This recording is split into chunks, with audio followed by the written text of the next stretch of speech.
Greetings, students. Today we're going to look at the integrated exercise that deals with the fruit Excel file. So open the fruit Excel file and save it as your student ID. As mentioned in previous sessions, you're going to download the Excel file and then you're going to go save as, and you're going to type in your student ID, whether it's 1, 2, 3, 4, 5, 6 or whatever. You're not going to save it as the name student ID because that's a generic name. You're going to use your personal student ID. Alright, so this is the fruit Excel file here for you. Okay, and just so you can see what it's all about, it has some countries, producer, fruit, initial quantity, quantity sold, and we have some extra information here that we need to fill in. We also have above here the fruit and how much each set of fruit then will cost. In the unsold column, determine the quantity of fruit not sold. In the unsold column, this is the unsold column, we want to determine the quantity of fruit not sold. So, how are we going to do this? We're going to put equal the initial quantity minus the quantity sold and press enter, and that tells you how much is unsold. Then we are going to, remember, use the fill handle in the lower right hand corner. You double click and it fills in everything. Alright, next question. The total amount of sales made from the fruit, and now we have to work out what this calculation will be. Now the amount sold again is calculated as the quantity sold multiplied by the cost for the particular fruit. So let's look at this again. Now the quantity sold, this is the quantity sold multiplied by the cost of the particular fruit. So for passion fruit, the cost of passion fruit would be, we're going to check all the way across here until we reach passion fruit, and then the cost is $1. So then it would be 45 times the dollar. But what we're going to do is we're going to use a lookup function to determine this here. Alright, how do we get this lookup? This is an H lookup because we're matching this fruit across, so we find it. We're matching sugar apple with this list here until we find it. Okay, so we have to use an H lookup. Now the first thing we're going to do then is save our range of data. Notice I'm not including these headings. These headings are for us, but this range of data is used for the function or the formula. So I'm just going to call this, let me just call this data. Alright, you press enter at the end, and when you see it come in the center, you know that it has been named. Alright, so let's read the question once again. The amount sold is calculated as the quantity sold multiplied by the cost of the particular fruit. So let's do it. Equal.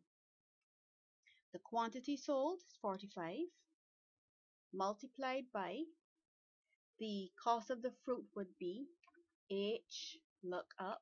Now remember, we're using another function. We're using a function in here, so we don't put the equal. The equal starts at the beginning, and we don't include it anywhere else in our calculation. Open brackets. What it is we're looking for? We're looking for passion fruit. All right, comma. Where are we looking for it? We're looking for it in this range of data, which we called data. See, it shows up here as the name of that range, comma. When we found it, so when we've matched passion fruit, we come down to row number 2. This is row 1, the second one is row 2. So we come down to row number 2, comma. Is it sorted? Is this first row sorted or not? No, it's not sorted. So we're going to put false and close our brackets. When we're finished, we should get 45 times that dollar there. Let's press enter. Let's see what we get. $45. All right, so there you go. That's your calculation. Then you click on the fill handle and then everything else drop down. Good. Let's move on to the next one. calculate the number of fruit for sale. The maximum quantity of the fruit not sold and the total money made from the fruit sales. Use rows below the data. So let's work this out. The number of fruit for sale. So let's come here. Number of fruit for sale, which will be the initial quantity that we have here. This is the number for sale. So I can put here number for sale.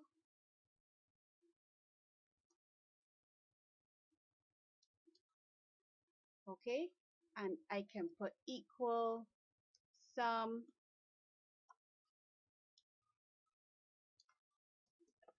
here. Now, some students may also interpret as the number of fruit mean here this amount of fruit. So you can also change it here, and I can count the number of fruit. So depends on how you interpret the question. I've given you both ways for you to figure it out. All right. So that will be the number for sale, and then if I have here the number of fruit. All right, the number of fruit would be equal count A, and I am here listing my fruit. All right, and that will be 12. All right, so depends on how you interpret that question. Of course, you're not going to get any question like that in the exam that you have to figure out how to interpret it. The maximum quantity of fruit not sold. Maximum not sold will be here.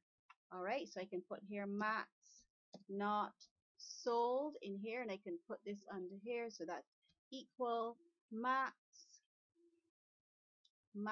not sold. That'll be 48. The total money made from the fruit sales. So money earned, and that would be equal sum.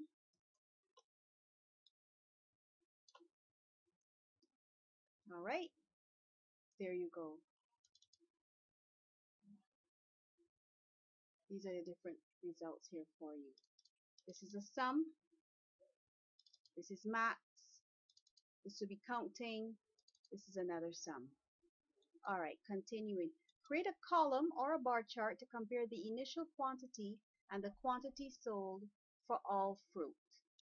Now remember, for every chart, you're required to put it on a new sheet and also give it the appropriate title. So let us go here. We want to compare the initial quantity and the quantity sold. So we can just select these three here, these three columns, include your headings, and then we click insert. They said a column or a bar chart, so I'm just going to choose this first one here in the top left hand corner, and there you go. Now I'm going to move the chart. I can either use this icon in the top right hand corner, or I can right click and select the move chart. They both invoke the same box. Save as a new sheet, so come in as chart 1, and you see how it pushes it to a new sheet. Now let's go to chart layout, and I'm going to choose layout number 9. That's a typical one that will give you a heading and the titles, and then you can name these here. So you double click and comparison of whatever you're going to put there. Type in an appropriate title, and the same thing here with the axes. Good. All right, so here we go. So that's what we did to compare the initial quantity and the quantity sold for all the fruit. In the donate column, this is my donate column here. Show the name of the fruit if the quantity sold is less than half of the initial quantity. If the quantity sold is less than half of the initial quantity. So if the quantity sold is less than half of the initial quantity, we want to show the name of the fruit. So let us start. This is going to be an if statement. So if the quantity sold is less than, and I want half the initial quantity, so I could just put this in brackets. Initial quantity divided by 2 is not half the initial quantity. or initial quantity times 0.5, same thing, less than half of the initial quantity. So that is my question. Is 45 less than half of 80 is 40, right? If that is true, then I want the name of the fruit. So I'm just going to click here and produce the name of the fruit. Otherwise, print nothing. So I'm just going to put my double quotes and double quotes again, nothing there. Close my bracket, and that is what it is. All right, the quantity sold is 45, less than half of 80 would be 40. If that's true, I will get passion fruit coming out for this first one. Otherwise, I'll get nothing. Nothing comes out here. So don't think that you've gotten an error, because when you use your fill handle and drag it down, you will see which ones come out. All right, so we have 3. So far, so good. So there's a function in all of these. You're not going to go through and pick and choose. You're just going to use the function and drag down for all of them, and it will choose it for you. Good. On to the next one. Elaine wants to know her monthly payments if she borrows $1,200 to help purchase the fruit. She wants to repay the loan in 1 year at 8.75% interest. We're going to use the loan sheet to calculate her payments. So here is the loan sheet. Here's her information, and we want to know what her payments will be. All right. So for this one, we're going to use the equal PMT. All right. What is the rate? The rate is the interest rate.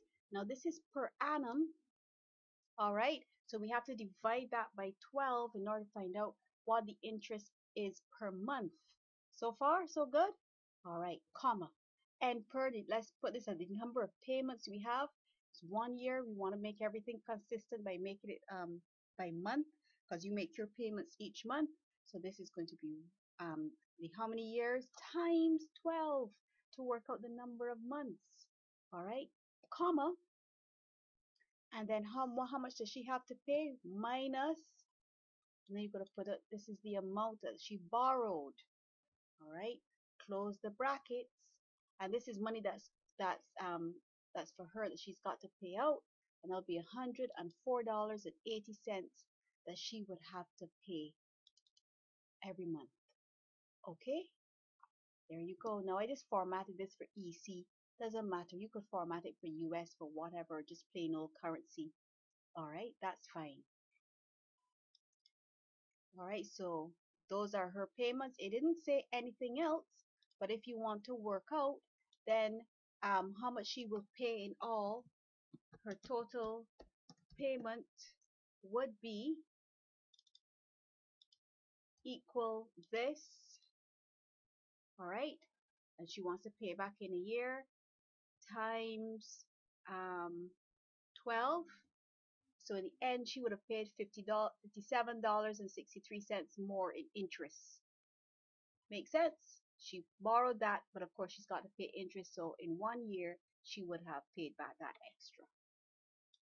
Moving on, create a pivot table. So I don't even look at the rest. I come back here to my fruit sales, and I click right here in the center, all right, of my data, and I go insert pivot table. When this comes up, I'm just going to click OK, and here is my data, and then I go back. This is my sheet that is set up. Then I go back and I look to see what else you need. So my pivot table is started. You want country as rows. Country as row labels. You could bring it down here, all right? Or you could take country and drag across here. Same thing. See how it pops up down here? Same thing. Fruit as columns. The fruit as column labels, and see they go all the way across. And the quantity sold as data items. The quantity sold as the data items. There you go.